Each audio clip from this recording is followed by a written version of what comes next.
Welcome everyone to Tales from the 90s, your retro time machine back to my favorite time period, the 90s. And this week we are going to the very end of the first year of the 90s. That's right, we're going to December of 1990. This is episode 62. Let's go. Viewer warning. The following program contains material that may be too intense for some viewers. Parental discretion is advised.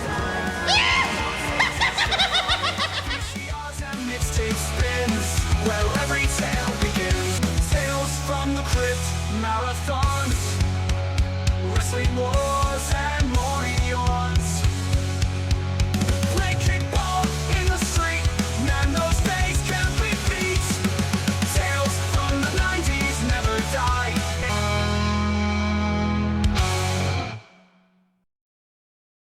That's right, episode number 62 already.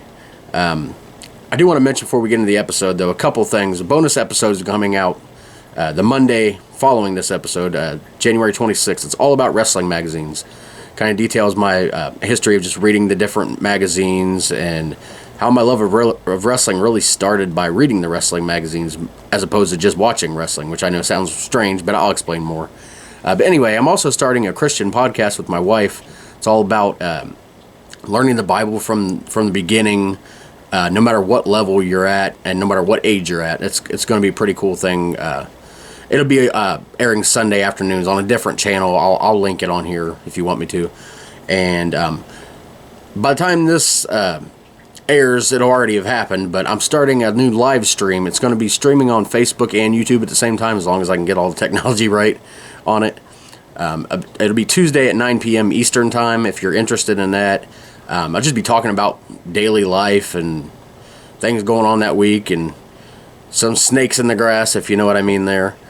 It's a little inside thing. If you don't follow me on Facebook, you probably don't know. If you do, you probably see all the rants. Anyway, that's going to be coming up. Pretty cool stuff coming up. But right this week, or right now, I should say, we're going back to a time when I was only 7 years old. In fact, I turned 7 this month because, my birthday's in December. And I was in first grade at the time. But I want to start off talking about like 3 movies that were released that I really liked from this month. The first one being Edward Scissorhands. Now, if you know me, you know that I love horror, of course. But if you don't know me, you'd probably be surprised to learn that I don't really like the Tim Burton movies all that much. I mean, I liked his Batman movie from 1989. I'll talk about that a little bit more later on. But I'm just not really a fan of his style of stuff. It's just, I don't know. It's not my thing. But I really did love Edward Scissorhands. Love that movie. Just classic, of course. Johnny Depp playing the character of Edward. The Tim Burton movies are weird, as I'm sure you all know. So this town everybody lives in is like this, just like perfect looking. Too perfect looking neighborhood. It's funny. It's like Edward Scissorhands is clearly like some kind of like robot character or something created by his creator. But it's almost like he's the only one that acts almost like a human would. The rest of them almost act like robots. I don't know if that was on purpose or what. But yeah, it's like a town full of just the perfect people and the perfect little houses, and they're all colored differently. And Edward comes to town and he's different, so everybody's like, what the heck? It's like I'm not saying that's actually what happens, like all the people are actually the robots or anything, but it almost seems like a reverse of it. But really great movie. There's so many classic scenes in there. Edward in the with that woman that's always wanting anybody, really. A horny old woman. I don't know if I can say that on YouTube. But yeah, she gets Edward in the barber chair. He freaks out, and of course, at the end, the sad part at the end where he has to fake his own death just so that way people don't come up there and kill him, and he has to live out the rest of his life up there. And of course, the classic with having the scissor hands. I didn't even hardly mention that because it's about a lot more than that. But that obviously his main feature. He, they find him useful. He's cutting all these different trees and shrubs and stuff into different shapes and characters and things. And then he starts doing people's hair and cutting the dog's hair. But that's just such a great movie. Another one that came out was a sequel. It's to Look Who's Talking. It's Look Who's Talking 2. Of course, John Travolta and can't think of her name. I'll think of it later. The female actress in that, but you know, the classic movie with the babies talking. Of course, this is like right before I think Rugrats came out. So I don't know if Rugrats was actually inspired by that, but the Look Who's Talking movies, all three of them are great. And then the third movie that came out this month, which I really love, is Kindergarten Cop, an Arnold Schwarzenegger comedy. It's just such a classic one. Boys have a penis, girls have a vagina. Like that, in the 90s, kids were saying that all the time because it was just so, like, random that what this kid would say. And just so many things from this are classic. Of course, the basic plot is, you know, John Travolta's as a cop, but he's, you know, going undercover as a kindergarten teacher to try to find this criminal, and he finds out, you know, his ex-wife and his son is there, and he's trying to keep them safe, and his partner's there. You know, he falls in love with the criminal's ex-wife. This is a great movie. Probably my favorite Arnold Schwarzenegger movie, honestly. Right now, we're actually going to take a look at a Nickelodeon lineup from Christmas Eve. I don't know if there'll be. I haven't looked at this. I never look at them before, just so I can, you know, go off the top of my head what I see. But this is December 24th, obviously Christmas Eve of 1990. This is a Monday on Nickelodeon. Don't know if there'll be any actual Christmas specials or if they're just doing a normal lineup. Then again, 1990. Nickelodeon lineup looks a million times different than I think last week we were in 1995. A million times different, you know. You go a couple years in between, especially in the 90s on Nickelodeon, and you'll see completely different things. So we're going to start off, of course, at Nick at... We start at midnight, so we start at Nick at Night. And actually, it looks like we're starting off with paid programming from 12 to 2. I talked about some of that last week, you know, the paid programming where you get the ads for different stuff. It actually lists on here what the programs are, so... Self-improvement guide. So you get my nose is whistling. You get a half-hour ad on a self-improvement guide they want you to buy. Then we got American Marketing Systems, marketing something, and then an hour of Gateway Research. If you didn't fall asleep during that, you got insomnia. Then at 2, we start off with Nick at Night shows. One of my wife's favorites, she's actually watching now, Bewitched. Then the Donna Reed Show, America Tonight. One of my favorites, Alfred Hitchcock Presents, The Patty Duke Show, My Three Sons, The Many Loves of Dobie Gills, which starred Bob Denver, of course, mostly known for Gilligan's Island. Love that show. Make Room for Daddy, definitely an old show. And then at 6, we got the Nickelodeon starting with Lassie, another... They always put that either at 6 or 5:30 or 6:30, kind of like the bridge, the Nick at Night crowd that might be watching that early in the morning to the Nickelodeon. And then a show called Kids World, which I've never heard of. And then at 7, which I always remember watching at 6, but at this time it was on at 7, was Mr. Wizard's World. Learned so much from science stuff from Mr. Wizard, and I wasn't a science fan at all. A show called Don't Just Sit There. I don't know what that is. Never heard of that one. Then at 8, we got Inspector Gadget, classic. Heathcliff, love that cartoon about the alley cat. Then at 9, we go into Lassie, another classic. Well, I just said that before. Usually they have that and, let's say Free Willy. Not a whale, the dolphin. Flipper. They usually have those on. That's why I said Flipper before. No, it was Lassie twice. Free Willy. That movie ain't even been out yet at this time. Then we got Maya the Bee. It was a cute little cartoon. This is, of course, Nick Jr. starting now. Then we got an hour of Eureka's Castle, one of my all-time favorites. Love that show with all the puppets. Sharon Lois and Bram's Elephant Show, the Skinnamarink-a-dink-a-dink, that song came from that. Then we got Fred Penner's Place, which is sort of like the Elephant Show. So like a variety show for kids. The World of David the Gnome. Man, talk about classics. I love that cartoon. Didn't like the ending. And I only seen it as an adult and I didn't like it. Where they basically die... But it's supposed to be like a beautiful thing where they turn into a tree and go back to nature. But still, you're like, they died. No, you don't kill beloved characters on cartoons. But I get why they did it. To show kids that passing away is a peaceful thing and doesn't have to be like the scary thing. done with their way with gnomes. Obviously, it's not real, but it's a symbolism. But still, I was horrified. Like as an adult, like in my 20s, I seen that for the first time. I was like, what the heck? Then we got The Adventures of the Little Koala. Kawawa. Okay, is that a koala bear mixed with the chihuahua? The Kawawa. I'm gonna have to make that on AI. Yeah, I know. If you follow me on Facebook, or even you see her on YouTube, I post a million stupid AI videos I make all the time on Sora. It's just entertaining to me. You don't have to watch them. They're like 9 seconds long.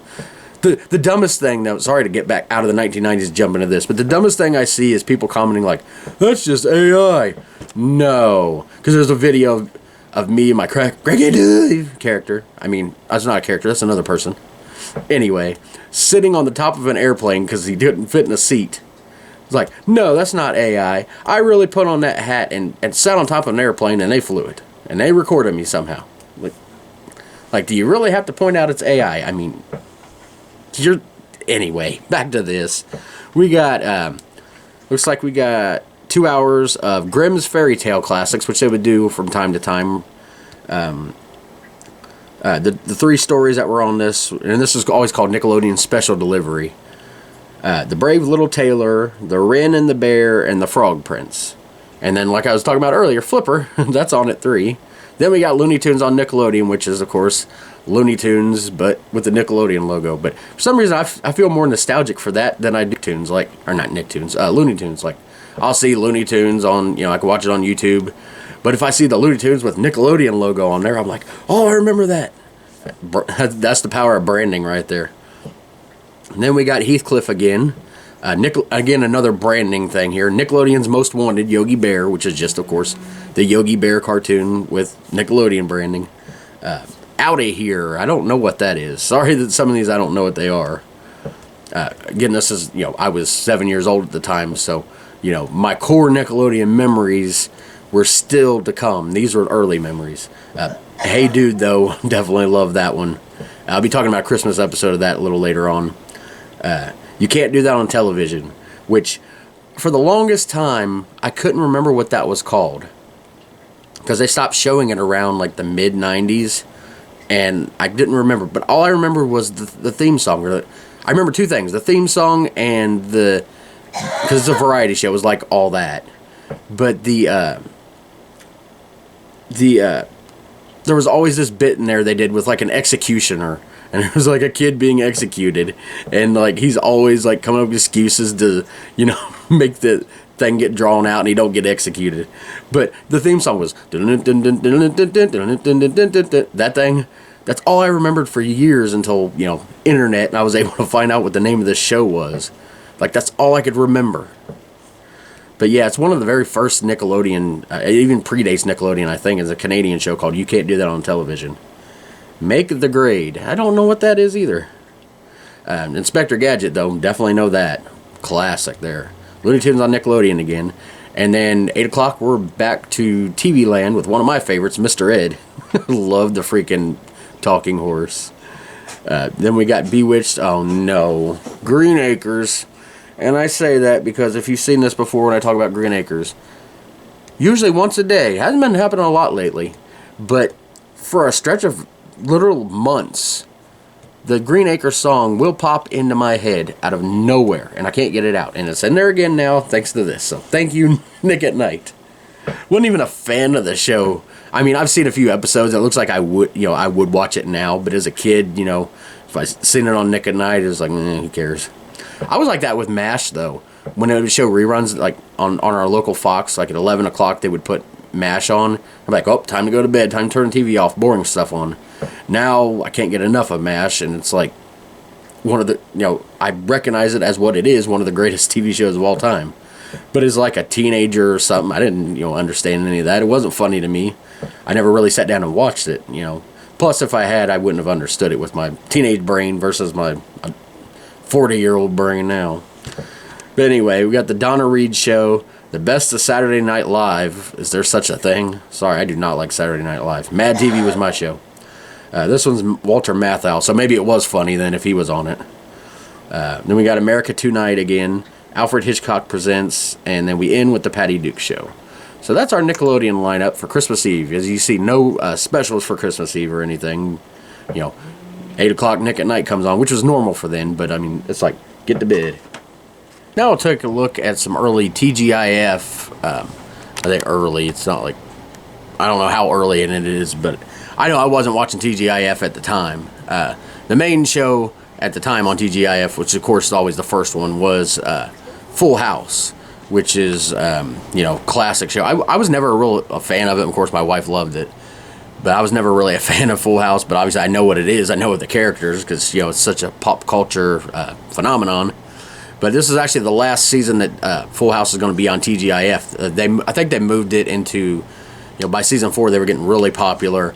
So they're taking it off the Friday, made for the teens, and putting it, during their weekday lineup where they can get more eyes on it. Family Matters was in season 2 at the time. They had a Christmas episode, which I'll get into. There'll be some more Christmas episodes later on I'm talking about in a little bit. But this is where Steve's alone for Christmas. And his only wish for Santa Claus is to spend Christmas with the Winslows. It's, of course, one of them heartwarming episodes that they always do for Christmas. I love those. Perfect Strangers, which, of course, Family Matters was actually spun off of, was in season 6. And there was a show called Going Places, which I've never even heard of. They were only lasted one season, and at 19 episodes at that, they got canceled before they even got to the end, which I think is stupid. If you got a show, especially for 19 episodes, let it play. Even if it's crappy and not getting you any ratings, what are you going to replace it with? A show, guarantee you're not going to be able to put a show on there that's going to get enough ratings. And those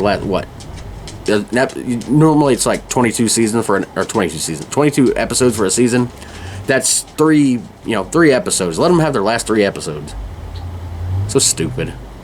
It's an annoying freaking truck outside, I'm telling you that. I've been setting off my alarm outside all freaking day. But yeah, that's TGIF. We'll talk a little bit about music at this time. Of course, I always give the Billboard, their Hot 100 chart, their top songs. The song I'm Your Baby Tonight by Whitney Houston. Never heard that song in my life. Was number 1 for a week.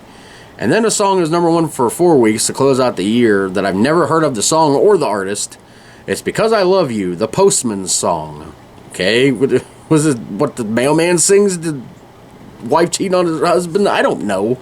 By Stevie B. When I was writing it out, I wrote Stevie Wonder and then went to check, make sure that was the right person. I was like, no, it's not Stevie Wonder, it's Stevie B. I don't know who Stevie B is. The dollar store version of Stevie Wonder. But apparently this song was so popular, it was number 1 for 4 weeks. So if you know that song out there, and I don't mean to be trashing it, but I have no idea what it is. The Postman's Song is in parentheses, like, I don't know. Anyway, moving on to my music I was listening to. I actually don't actually like this song that was number 1. KT Oslin, Come Next Monday. I was never a fan of hers. I just didn't find any of her music good, quite frankly, not trying to be mean. One song, then the song by George Strait was number 1 for the last 3 weeks of the month, and 1 week in January for a 4-week total was I've Come to Expect It From You. Really good song, kind of a different one from George Strait. Kind of like a sarcastic type song, but yeah, it probably would have been the last number 1 for the last week in December. But what they did in December for the very last week is instead of having the countdown for the normal, they have their year-end countdown for the top songs. And the top song of the year was Clint Black's song, Nobody's Home. Great song, by the way. Underrated. You hardly ever hear it today. If you hear Clint Black played on classic playlists or, Sirius or whatever, even the classic radio, normally you hear from this era, you hear either Killin' Time or A Better Man.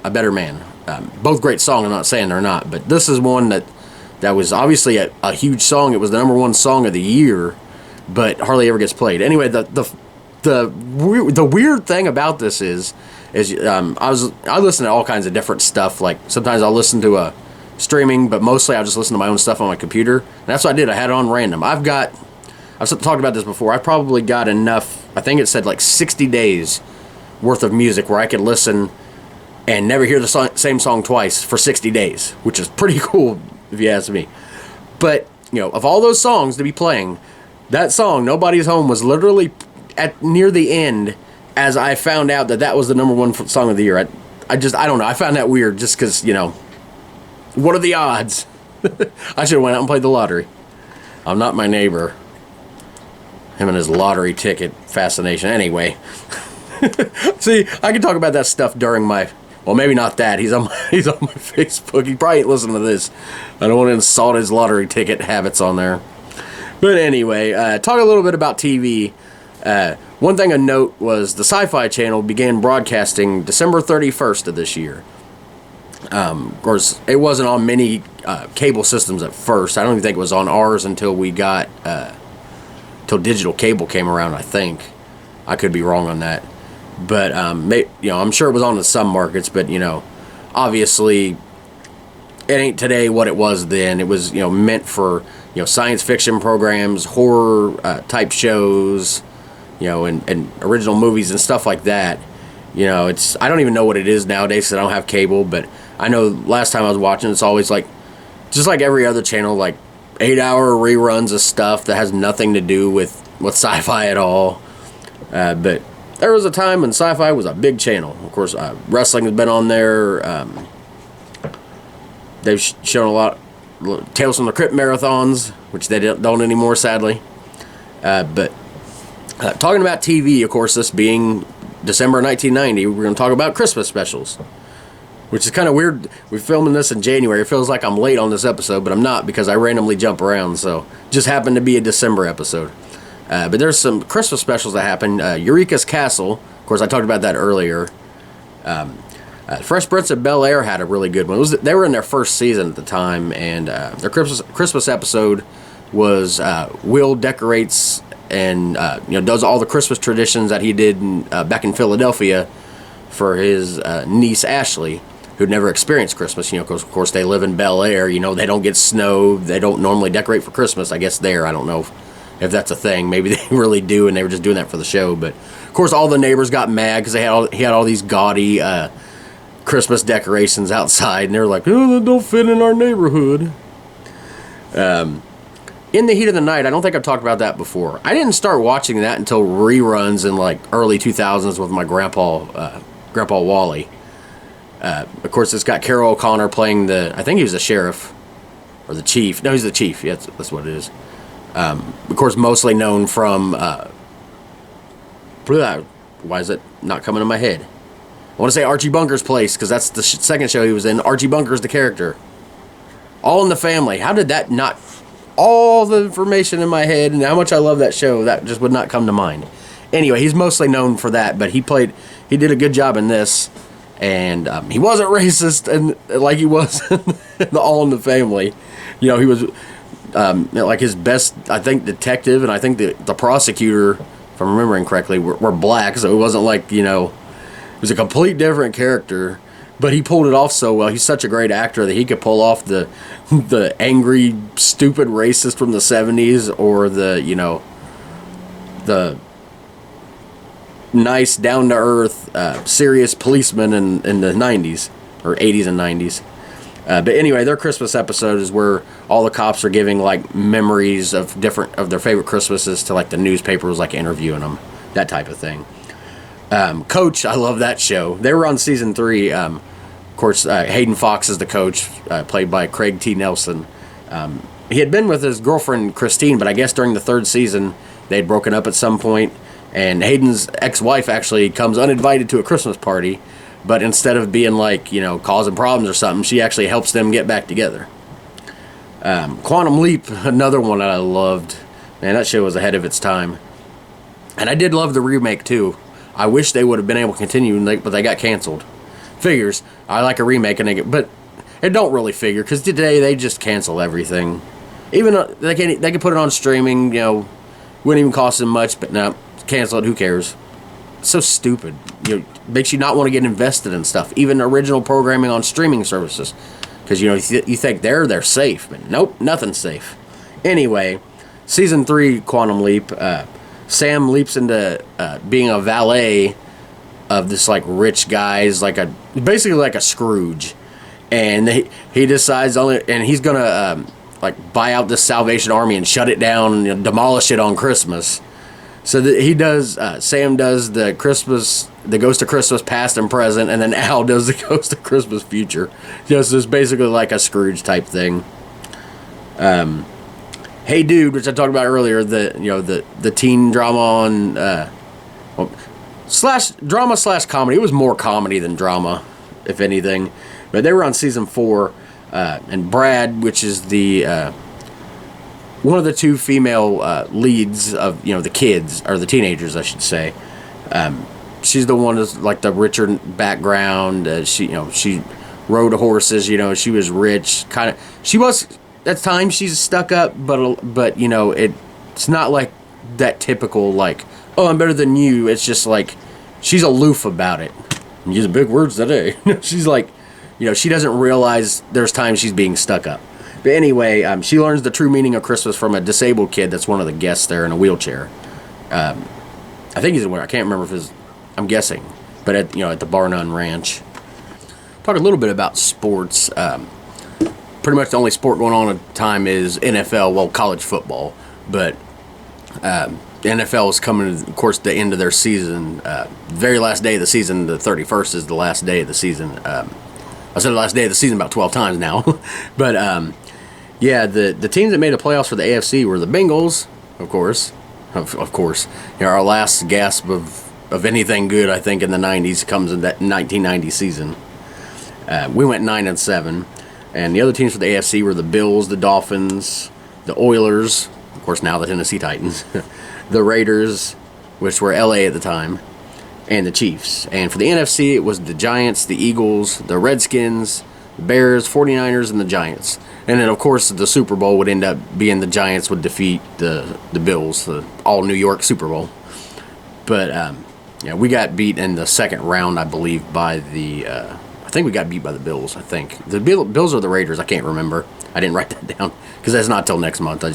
I like giving the Super Bowl winners anytime I talk about the current season of football. Same with the World Series for baseball. Unless it's that 94 season when the idiots went on strike, which will be happening again thanks to the Dodgers. Well,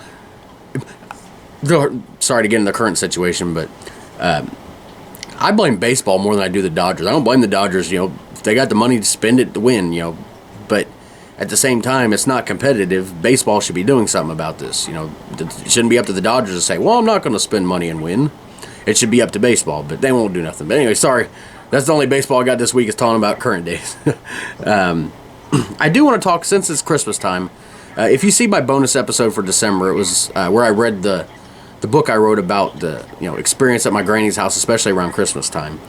But at this time, I was actually living there. My mom had gotten out of an abusive relationship with my brother Josh's father, who, long story short, hit me in the head with a broom, gave me a concussion, put me in the hospital, and that was the last day we lived in that house. And we were actually living in Kentucky at the time, I believe. If I'm wrong on that, I'm not sure, but I think we were living in Kentucky. Anyway, we were living at this time at Granny's house, me and my mom and Josh, Granny and Papa Jesse. But, so we were, we were definitely there during Christmas because, that's where we lived. But I've talked about that a whole lot in, that video. But, it's, during this time, of course, we're all sitting at the little kids' tables, which I remember was like this square table. And it had four, like, it was completely square and had these, like, 4 sections, like, on the top. And each one had its own little square of glass covering it. That's what I remember. Like, I remember this table like I can see it in my head. And of course, we'd be sitting there, and we just had the best food. It's just like the best time of the year. You can make this stuff anytime you want, obviously.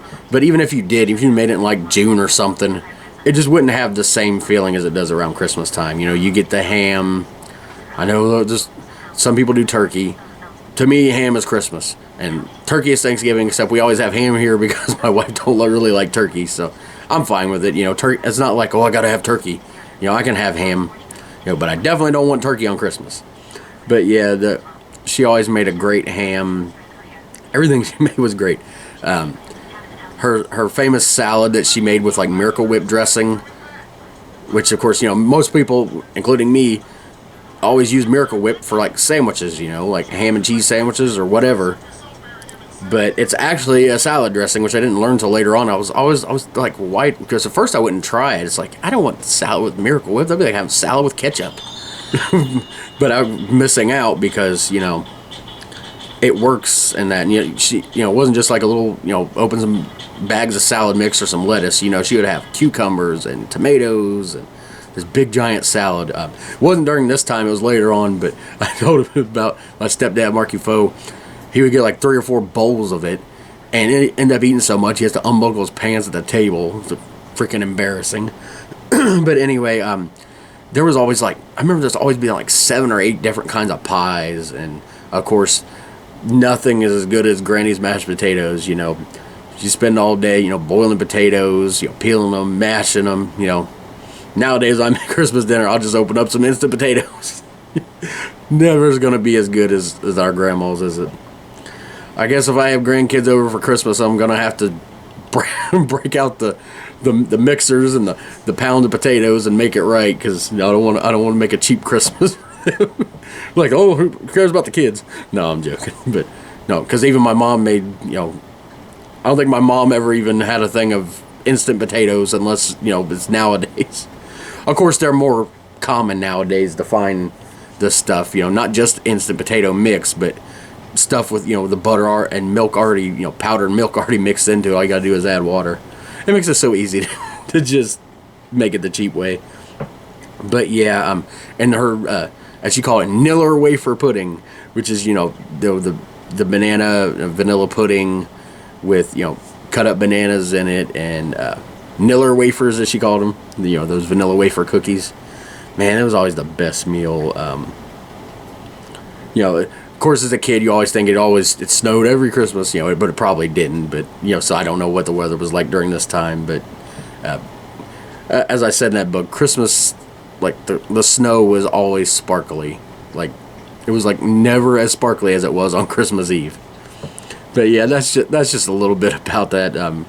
Can't go through an episode talking about December and not talk about Christmas memories, especially when I lived there at the time. All right, now talk a little bit about wrestling. About the only wrestling going on at the time was going on in WCW. Not the only wrestling going on at the time, but the only wrestling news of note was WCW. Of course, this is the days when WWF was doing their 4 pay-per-views a year. I believe, 1990 they were. Survivor Series was, of course, November. So WCW originally had Starrcade in November's. They would have it on like Thanksgiving or that weekend, but it started out Thanksgiving. But then with Survivor Series, and they kind of forced them into not having a pay-per-view that month, or they wouldn't allow Survivor Series to be on the pay-per-view companies, which was kind of crappy, but business, I guess. So anyway, WCW moved Starrcade to December, and actually at this time they were they were starting to become WCW. Everybody knows it as WCW now. Then it was everybody knew it as the NWA. It was really Jim Crockett Promotions, and which was a part of the NWA, but they started doing all this huge business, and they had Ric Flair as the focal point. That pretty much they were known as the NWA. Where was I going with that? Oh yeah, because they had their 8th Starrcade, and it was the last one under the NWA name, and the first one promoted as WCW Starrcade. Before it was NWA Starrcade, now it's WCW Starrcade. Took place December 16th from St. Louis, Missouri, and it was known as Starrcade Collision Course. Lex Luger defeated NWA, because they were still using the NWA champions at the time. Lex Luger defeated NWA United States champion Stan Hansen to win the title in a Texas Lariat match, which is basically like a Texas bull rope match, where you got to touch all 4 corners. The Steiner brothers won the Pat O'Connor Memorial International Tag Team Tournament. So they try to say all that in a single breath. They defeated the Great Muta and Mr. Saito in the finals of the tournament, and I think the whole tournament took place that night. And in the main event, now this is the time WCW was being run by Mr. Pizza Hut, the pizza executive Jim Herd, the idiot that forced Ric Flair to leave the company for a while. But the main event was the NWA World Heavyweight Champion Sting retaining his title in a cage match against the Black Scorpion. This Black Scorpion thing had been going on for months and months. It's supposed to be somebody from Sting's dark and mysterious past. Everybody thought at the time it was going to be like Jim Hellwig, which was the Ultimate Warrior, because they were known as the Blade Runners when they were together as a team, before they both got famous as Sting and the Ultimate Warrior. But obviously, Ultimate Warrior's in WWF, people were like, oh, they're going to bring in the Warrior. They didn't, obviously. They had Ole Anderson doing this, like, scary voice, and they didn't even know who it was going to be. Finally, they can't figure out who it was going to be. I can't remember the exact story, if they'd settled on somebody and it fell through or something, but anyway, it ended up being Ric Flair. Stupidly. And during this match, oh my god, talk about stupid. They had, like, 4 of the people dressed as the Black Scorpion come out to distract him, which is fine. That's not too bad. But then the real Black Scorpion, if you want to call him that, Ric Flair, came out, and what JR described as a spaceship, if you can call it that, like $2 duct tape together prop that you could put together from Dollar General. But anyway, if Black Scorpion lost, he was going to be unmasked. But then Arn Anderson came in and attacked, because obviously he didn't want it to be revealed as Ric Flair. Why, I don't know.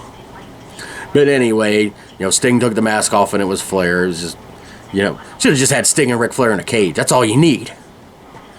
Or at least had something better. But Jim Herd, that's all I gotta say. If you don't know about him, look up his history. Just no. But another title change that happened this month was for WCW. Tom Zink won the NWA World Television Championship from Arn Anderson December 29th on an episode of World Championship Wrestling. Now, I know it sounds confusing, like, I thought WCW stood for World Championship Wrestling. It does. But, see, originally, there was a program on TBS called World Championship Wrestling, run by Georgia Championship Wrestling, and they got bought out by Vince, who took that over on TBS, Turner's network, and Turner didn't like it because he didn't want Vince on there. He wanted the other, and because the fans were not happy. They were watching Georgia Championship Wrestling. That's their Southern wrestling, as they called it. Then all of a sudden they got this wrestling from up north that they weren't used to anybody on there, and the style of wrestling was different. This wasn't now. This was early. I'm just explaining all this. This is like mid '80s, I believe, mid to late '80s. Anyway. But yeah, the fans were not happy, so the way Ted Turner to get out of the contract is the contract had stipulated it's supposed to be live wrestling, and Vince was given like these programmed, like, matches that were shot at arenas. They weren't even, specifically made for the show. So that and Vince didn't want to spend the money to go down there and film at their studio. I think it was part of their deal too. I think, and have like original matches just for this. So he ended up selling the company that the time slot, I should say, to Jim Crockett Promotions, which was already pretty much the biggest member of the NWA. So they started running World Championship Wrestling on there, and then of course Jim Crockett Promotions got bought out by Ted Turner, and they actually named the company WCW, which ended up then turning the TV program into WCW Saturday Night, which is where the first show I remember watching when I was falling in love with wrestling.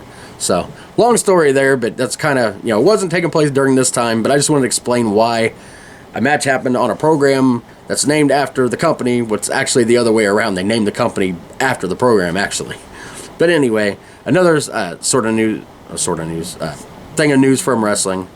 Lou Thez retired in 1990 after wrestling for 58 years.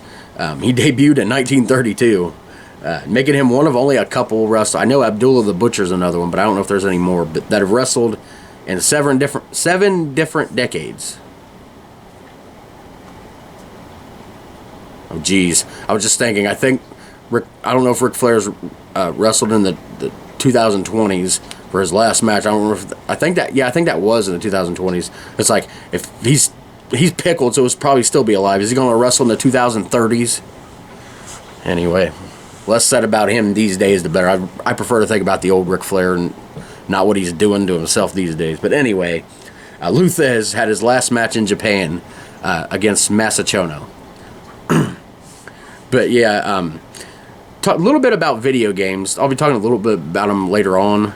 But the best-selling game of the month was Super Mario Bros. 3. Of course, the Super Nintendo had just come out the month before, so obviously, they're not going to sell enough to beat this game. And, it was still doing all kinds of business. And, of course, Super Mario Bros. 3 is probably regarded as the best Mario game on NES. My favorite's always Super Mario Bros. 2, the odd one. But nothing wrong with Super Mario Bros. 3 either. I would definitely put it above the original, but I still love the original, too. I mean, just, 3, sort of similar, but in a lot of ways, a lot different games. The first one is the classic one. The 2 is the one with the oddball stuff and all the different ways to do things that were completely different than any other game in the series.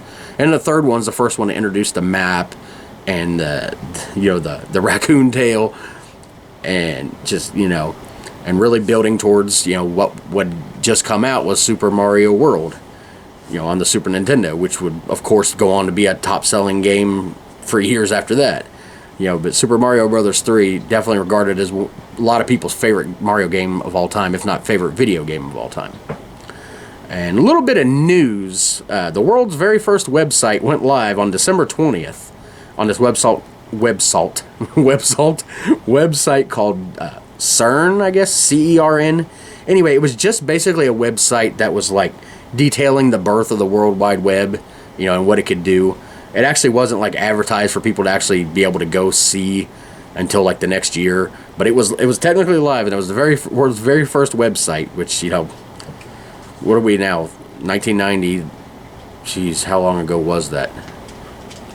2010. 36 years ago. Well, at the end of the year it'll be, but yeah, about 36 years ago, the very first website exists, and now.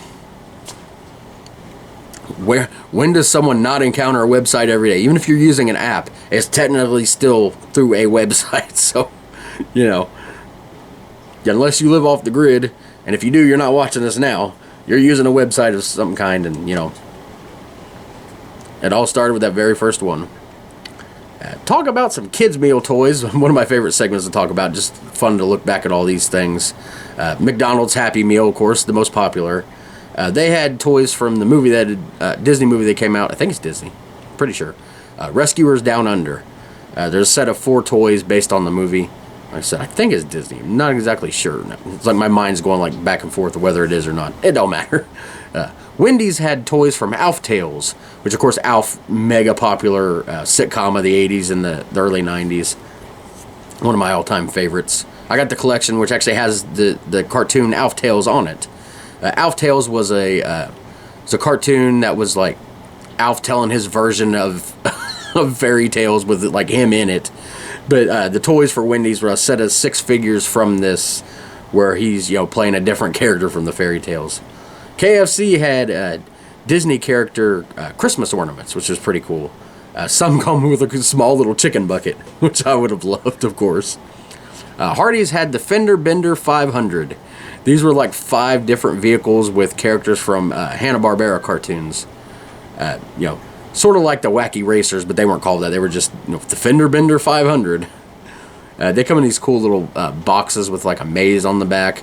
That's the thing, is you didn't just get kids' meals. They didn't just come in like some brown paper bag back then. You got, these boxes that come with the stuff. Really cool packaging that would have stuff on it to do and make you want to keep the packaging. And all the Burger King ones would automatically come with a crown. You didn't have to ask for it. Surprised they don't just stop with the crowns. Oh, it's hurting the environment, the cardboard, whatever. Whatever's right. And then Arby's had Babar's World Tour vehicles, featuring small plastic vehicles and characters from the Babar the Elephant cartoon series that was real popular. So yeah, that's just a small look at some kids' meal toys that were going on in December of 1990. Last thing I want to talk about is Christmas toys. Well, it's not really technically Christmas toys, not just toys that are just, toy trains or something. But, toys that kids wanted for Christmas. By far, the biggest selling toys at this time were Teenage Mutant Ninja Turtle, everything. the figures from the Turtles and all the different costumes, you know, to April and, you know, Bebop, Rocksteady, and Clan, and, you know, Krang and all that. But the really popular ones were like the Technodrome, you know, the big Technodrome that like folded out and you could like, you know, play in it. Like, not play in it, like inside of it. That would have been cool. A tent that was the Technodrome. Oh my god, like, I would have been begging the crap out of my mom for that. I remember having this tent that looked like it was shaped like an army jeep. It's like really cool. I'd sleep in it sometimes. It was like this like a little kid's tent you put up. But anyway, the most popular one was definitely the party wagon. You know, that like the turtle bus or van, whatever you want to call it, where you could put all your figures in, and it would shoot out the little plastic pizzas. I had one of those, man. That was awesome. I never had the Technodrome, but I definitely wanted it. For mostly teenage girls, just like with the Backstreet Boys and NSYNC, mostly teenage girls liked them. The teenage girl phenomenon in pop music at the time was, of course, New Kids on the Block. They had their own dolls or action figures, whatever you want to call them. You know, of course, everybody wanted their cassette tapes or CDs if you're rich enough. Back then, you had to be rich to have a CD. And they were selling CD players for like hundreds and hundreds of dollars, like ridiculous amounts. Just like with VHS players, used to be like several $100s to own. Like, you know, everybody thinks of, you know, the old days. Yeah, it was some, you know, some cool technology, but the prices were ridiculous for the time. Meanwhile, you look back at the fast food prices and the price of gas then, it's like, wow, it was so great then, but not so great with the technology stuff. Like, you can buy a VCR for $10 at Goodwill today that would have cost you, not even exaggerating, $400 or $500 in the 80s. But anyway, and then they even had New Kids on the Block, like phones for like teenage girls, because that was the big thing then. Is if you got a phone line in your own room, if you're like a teenage kid, which was mostly the girls wanted to have it, but that was like luxury then. Nowadays, you know, 8-year-olds get cell phones and stuff, and you can get them for cheap or involved in, you know, your plan and basically get it for nothing. Back then, having a second phone line meant your family had some money. And of course, that second phone line would come in handy once the internet really got going and you had to dial it up. I was talking about the other day with my wife, like, why did the dial-up internet have to make that noise? like, you know, that specific noise. Like, couldn't it just connect? Did it have to really make that noise? Yes, it did. But, of course, video games are always popular around Christmas and the systems. Sega Genesis came out the year before, and they were really starting to get a big foothold in the video game industry that had just been basically Nintendo. You know, you had Atari came out, and they had like the video game crash. I think it was 1983, the year I was born, where they just had so many games flood the market, and so many like low tech, barely put together, unlicensed games that the market just fell out. And it would take a couple years for Nintendo to come out and really bring it back, because, you know, it's hard to think of a time when, you know, between 83 and 85, 86, when, you know, nobody cared about video games. It's hard to think about that these days. But anyway, you know, Nintendo had been, you know, the system, and then, you know, Sega comes along, Genesis, and then we got the Super Nintendo was released just the month prior in November, so we got the video game war going strong, or starting strong. You know, it wasn't really going. That would start, you know, 91, 92, 93. The all the commercials and the, you know, the fans, oh, I can't stand Nintendo, I love Genesis, and, you know, and vice versa. But you know, the NES, you know, the original Nintendo was still going strong because they're still making great games for it. You know, Super Nintendo had just came out. Just like if you remember when PS5 had just came out, they were still putting out some really good PS4 games. Nowadays, they don't care about us PS4 people, because I can't afford a PS5. I thought I had luxury of PS4. I might get a PS5 by the time PS10 comes out. It's still ridiculous, the prices of controllers for even PS3 controllers are still ridiculous. But anyway, and then the handheld game systems were real popular. Nintendo Game Boy came out, I think it was like 2 years before, in '88, and it was, you know, huge.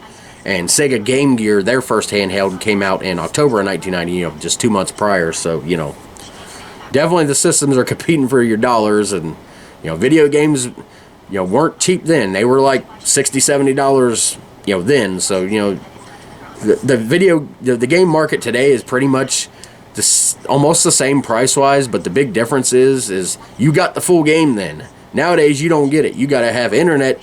Sometimes you have to have internet to even play the game, even if you don't get on the internet features. It won't even let you update your system to play the game, which is dumb. So you got to have that. And to get the full experience of the game, sometimes you got to buy this stuff. It's ridiculous. So by the time you're done, it ends up being well over $100. So while the prices might have looked similar back then, you got the full game then. You didn't have to download nothing or anything. Now, on the flip side, it would, for some of that stuff, it would have been nice, Maybe they could have came out with some new characters on Mario, Super Mario World, Come out with a set of 4 characters that you can buy. But then again, that leaves the question, it's like, when does it go from putting out this bonus stuff, for people that can afford it, that want to pay for it? When does it go from that to, we got these characters, but, we're not going to put them all in the game. We're going to hold some of them back and let people pay for them. Make people pay for them. So when does it go from a neat little bonus feature for people that can afford it to, oh, we're going to be greedy and not give you the whole game and make you pay for it. Pay extra for it, Anyway, that was my rant on modern gaming.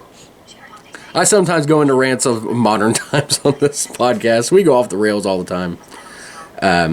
But of course, classic toys that never seemed to go out of style back in the 90s. Barbie dolls, G.I. Joe figures, Hot Wheels, Matchbox cars, and Legos. Those are the staple.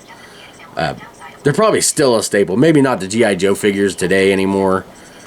I don't know if they I don't think they still make newer ones of those, but they're still coming out with Hot Wheels, Matchbox cars. I don't know if they exist anymore, if that company exists anymore.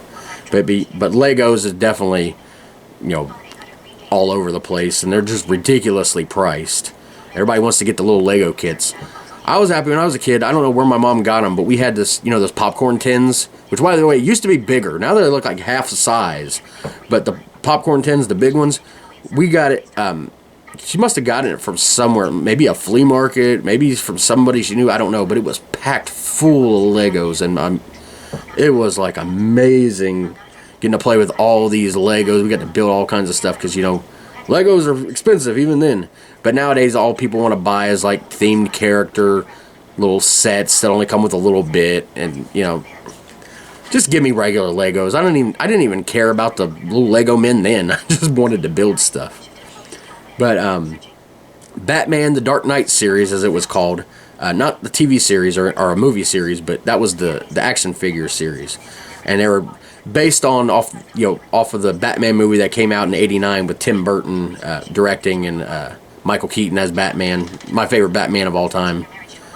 But they were the figures, and even more popular than the figures is the vehicles, like the Batcopter, and especially the Batmobile. I had one of those. Those things were awesome.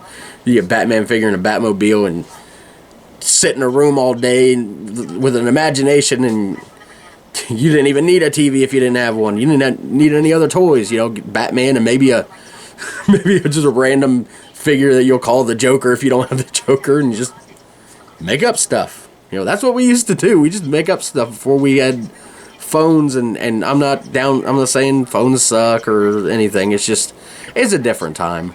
I'm not saying today's kids don't have great experiences, because they have their own great experiences, but it'd be cool to see today's kids get to experience this stuff. How would they feel? They'd probably be like, oh, I miss my phone, but if you take kids from then and you bring them to their phones, the phone days, they'd be fascinated and have fun with it and everything, but they'd be like, where's my Batmobile at?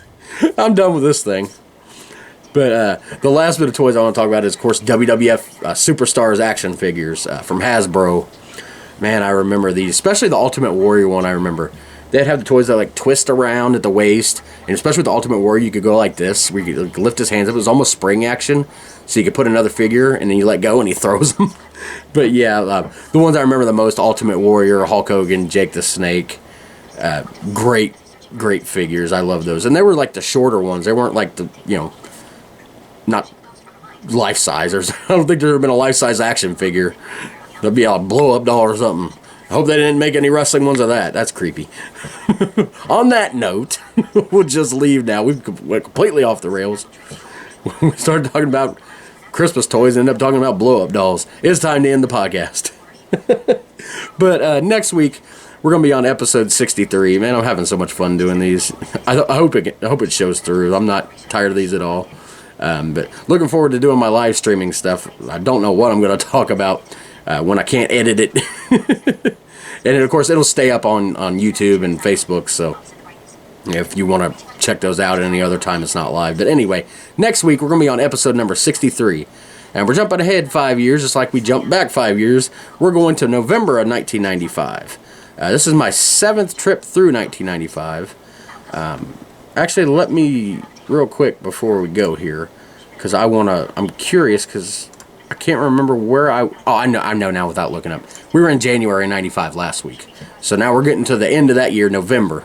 But anyway, this is my 7th trip through 1995. I was 11 years old at the time and in 6th grade. So, big difference between being, 7 in 1st grade and 11 in 6th grade. A whole world of difference, in just, 4 years and 9 or 11 months.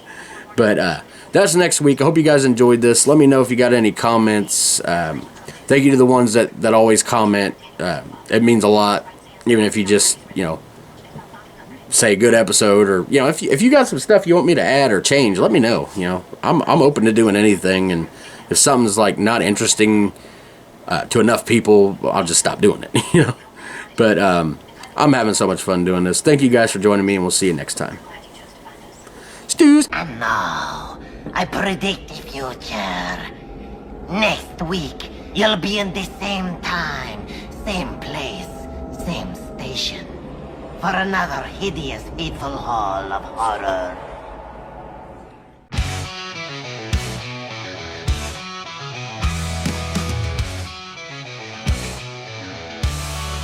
Tales from the 90's never die.